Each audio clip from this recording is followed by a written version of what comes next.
Canada has joined with more than 10 Western Hemisphere states in recognizing the newly self-declared leader of Venezuela and calling for quick elections.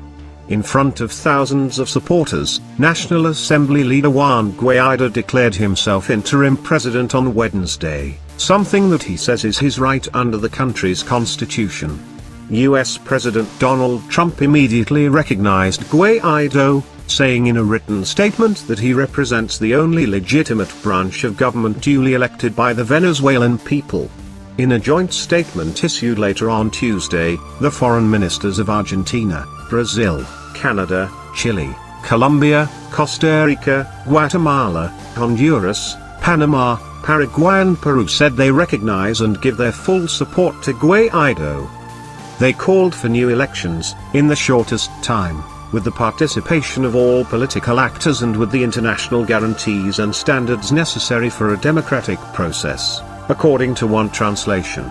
The statement also condemns the acts of violence that occurred in Venezuela and urged that the rule of law, the fundamental rights of the people, and social peace be guaranteed while the transition of government takes place. Foreign Affairs Minister Chrystia Freeland said earlier this month that Nicolas Maduro had seized power through fraudulent and anti-democratic elections.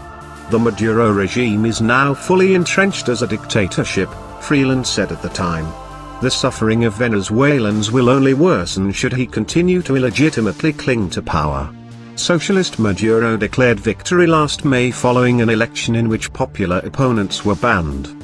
His inauguration was boycotted by nearly every country except Cuba and Bolivia. Once the richest country in South America, Venezuela has been plunged into poverty and is suffering from severe shortages of food, healthcare and other services. An estimated 2.3 million people have fled. Canada's conservative opposition also supports Guaido.